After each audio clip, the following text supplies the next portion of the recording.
जो बच्चा भी कुरान पाक हिफ्ज़ करता है, क्या उसके वालिदैन को सोने के ताज से नवाजा जाएगा? जब हदीस में है कि कुरान हिफ्ज़ करने वाले के वालिदैन को सोने के ताज, हीरे जवाहरात के ताज पहनाए जाएंगे, तो क्या ये हुक्म सारे हुफ़ाज़ के लिए है या मखसूस हफ़ाज़ के लिए? तो मैं यहाँ अर्ज़ करना चाहता हूँ कि यह सारे हाफ़िज़ कुरान के लिए नहीं है, तमाम हुफ़ाज़ के लिए नहीं है, ये ख़ास उन हाफ़िज़ों के लिए है जो कुरान पाक हिफ्ज़ करेंगे, उसके बाद उसको याद रखेंगे, उसके बाद उसको याद रखेंगे, उसके बाद उस कुरान पर जो कुछ होगा उसके अंदर उस पर अमल करेंगे। ये नहीं है कि आप एक मदरसे में जाएं और वहाँ से हाफ़िज़ कुरान की डिग्री लें और बाद में वेल्डिंग की दुकान डाल के बैठ जाएं। वेल्डिंग की दुकान डाल के लोगों के दरवाज़े महंगे तौर पर बना कर बेचें। क्यों भाई ज़ीशान साहेब, ये ज़रूरी है कि हाफ़िज़ कुरान बाअमल भी हो, हाफ़िज़ कुरान नेक सीरत भी हो, हाफ़िज़ कुरान नेक अमाल भी रखता हो, हाफ़िज़ कुरान कुरान पाक के अहकामात पर अमल भी करता हो। ये ज़रूरी है कि हाफ़िज़ कुरान ने कुरान पाक हिफ्ज़ करने के बाद उसको याद भी रखा हो, उस पर अमल भी करता हो, उस पर मेहनत भी करता हो, फिर जाकर उसके वालिदैन को सोने के ताज पहनाए जाएंगे। ये नहीं है कि वो हिफ्ज़ करने के बाद दूध दही की दुकान डाल ले, कारोबार कर ले, खोता रेडी चलाना शुरू कर दे, वेल्डिंग की दुकान डाल ले, गलियों में आवारा फिरता रहे, चौकों में सबसे ज़्यादा शिकायतें आ जाए तो किसकी आ रही हैं? हाफ़िज़ साहब की। किसने पंगा लिया है? हाफ़िज़ साहब ने लिया है। कौन तंग करता है मोहल्ले में सबसे ज़्यादा? हाफ़िज़ साहब करते हैं। कौन नमाज़ें नहीं पढ़ता? हाफ़िज़ साहब नहीं पढ़ते। तो उनको सोने के ताज नहीं मिलेंगे मेरे बच्चों, मेरे बड़ों, उनको सोने के लित्तर मिलेंगे।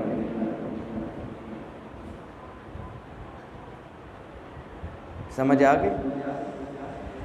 ये जो नेमत है अल्लाह ने दी कुरान की, अगर इसकी इतनी अज़मत है, इसका इतना सवाब है, तो इसकी सज़ा भी बड़ी सख्त है। अगर भाई देखे ना, जितना बड़ा ओहदा होता है, जितनी बड़ी पोस्ट होती है, उतनी बड़ी ज़िम्मेदारी आयद होती है। जितना अल्लाह मुकाम देता है उस हिसाब से उसकी ज़िम्मेदारी भी बढ़ती है। आम बंदे को उतनी सज़ा नहीं है जितनी हाफ़िज़ कुरान को है। उसकी वजह यह है उसके पास वो कीमती चीज़ नहीं है जो कीमती चीज़ अल्लाह ने आपको अता की है। अगर आप समझें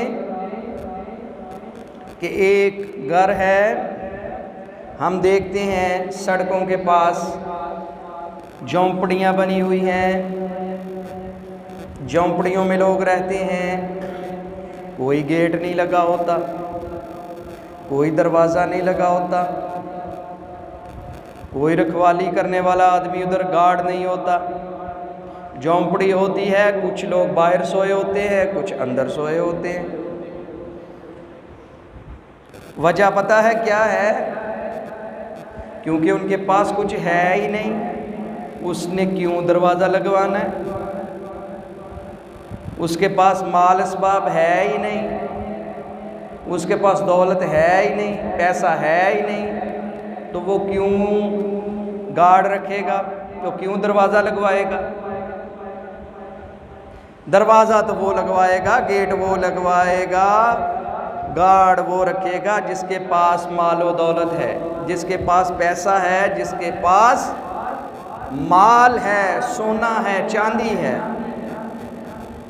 वो क्या करेगा, वो पहले अपना घर बनाएगा, उसके अंदर दरवाजे लगाएगा, फिर उसके बाद बाहर की चार दीवारी करेगा, उसके बाद बड़ा सा गेट लगाएगा, फिर क्या करेगा, फिर ऊपर कैमरे लगाएगा,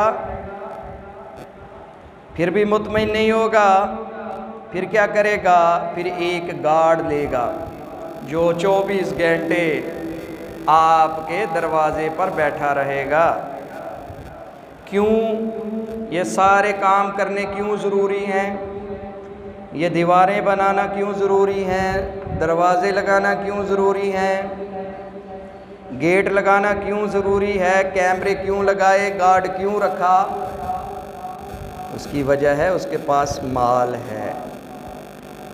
उसके पास क्या है? माल है, दौलत है, पैसा है। उसको डर है कोई चोर आकर चोरी ना कर ले, कोई डाकू ना आ जाए। अगर डाकू आएंगे तो सामने गार्ड होगा, वो उनको रोकेगा। अगर गार्ड से भी बच जाएंगे तो आगे गेट होगा, गेट से भी निकलेंगे, फिर अंदर एक दरवाज़ा होगा। तो इतनी ज़्यादा सिक्योरिटी करता है। क्यों करता है? समझने वाली बात है बच्चों। क्यों करता है? इसलिए करता है कि उसके पास कुछ है, उसके पास कोई ऐसी चीज़ है जिसके चोरी होने का डर है। दूसरी तरफ हम देखते हैं झोंपड़ी है, झोंपड़ी के अंदर न दीवारें हैं, न गेट है, न गार्ड है, कुछ भी नहीं है। क्यों नहीं है? उसको पता है मेरे पास कुछ भी नहीं है। चोर आकर यहाँ क्या करेगा? गार्ड रखने का क्या फ़ायदा? दीवारें करने का क्या फ़ायदा? घर में कौन सी कीमती चीज़ है जो ये ले जाएगा? इसी तरह जिस तरह अल्लाह रब्बुल इज़्ज़त ने आपको कुरान की दौलत दी है, कुरान की नेमत अता की है, ये दौलत है, ये नेमत है अल्लाह की तरफ से। ये हर बंदे को नसीब नहीं होती। यकीन जाने लोग तरसते हैं कि हमें कुरान पाक ऊपर से देखकर पढ़ना आ जाए। क्यों कामरान भाई? लोग तरसते हैं कि हमें ऊपर से देख के पढ़ना आ जाए। यकीन करें बड़ी एज वाले लोग हैं, हमसे पूछते हैं कारी साहब मैं कुरान पाक नहीं पढ़ा, कोई तरीका है कि मैं कुरान पाक पढ़ लूँ? मुझे शौक़ है, सारी ज़िंदगी ऐसे ही गुज़र गई, मेरी नमाज ठीक नहीं है। और वो कितने खुशकिस्मत हैं जो ज़ुबानी इनसे कहीं सपारा पढ़ो वो सपारा पढ़ दें, सूरह यासीन पढ़ो पढ़ देंगे। तो ये दौलत है। ये क्या है? इल्म की दौलत है। इल्म की दौलत दुनियावी दौलत से बड़ी होती है। इल्म कोई छीन नहीं सकता। इल्म के लिए दीवारें खड़ी करने की ज़रूरत नहीं है, इल्म के लिए गार्ड रखने की ज़रूरत नहीं है। ये जो अल्लाह ने आपको इल्म की दौलत अता की है, इसका सिर्फ एक ही चोर है, इसका सिर्फ एक ही डाकू है, एक ही चोर है। वो नज़र भी नहीं आता और बड़ा ख़तरनाक है। वो बहुत ख़तरनाक है।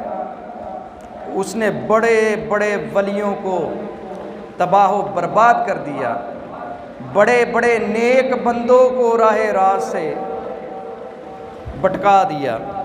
और वो शैतान है। वो कौन है? इब्लीस। वो सबसे ज़्यादा आप लोगों के पीछे होता है, हमारे पीछे होता है, बड़े पंगे लेता है। क्यों? कि उसको पता है इसके पास दौलत है। भाई मैं अक्सर कहता हूँ कि शैतान जो है वो मस्जिद में होता है। बंदा कहता है जी कारी साहब मस्जिद शैतान की करता है। मैं उसे कहता हूँ दौलत है उसके लिए यहाँ पर। शैतान कभी भी सैनमे में नहीं जाएगा। वहाँ क्या करेगा? वहाँ तो पहले ही लोग शैतानी कर रहे हैं। शैतान डाकू वहाँ जाएगा जहाँ से माल मिलेगा, दौलत मिलेगी, और वो दौलत आपके पास। इसलिए हर वक्त कोशिश करें कि इस्तग़फ़ार की तस्बीह करें, अल्लाह से माफ़ी मांगे, गलतियों को अल्लाह ताला माफ़ फरमा दे, और आइंदा ज़िंदगी में अल्लाह पाक हमें महफूज फरमाए। व आखिरु दाअवाना अनिल हम्दुलिल्लाहि रब्बिल आलमीन।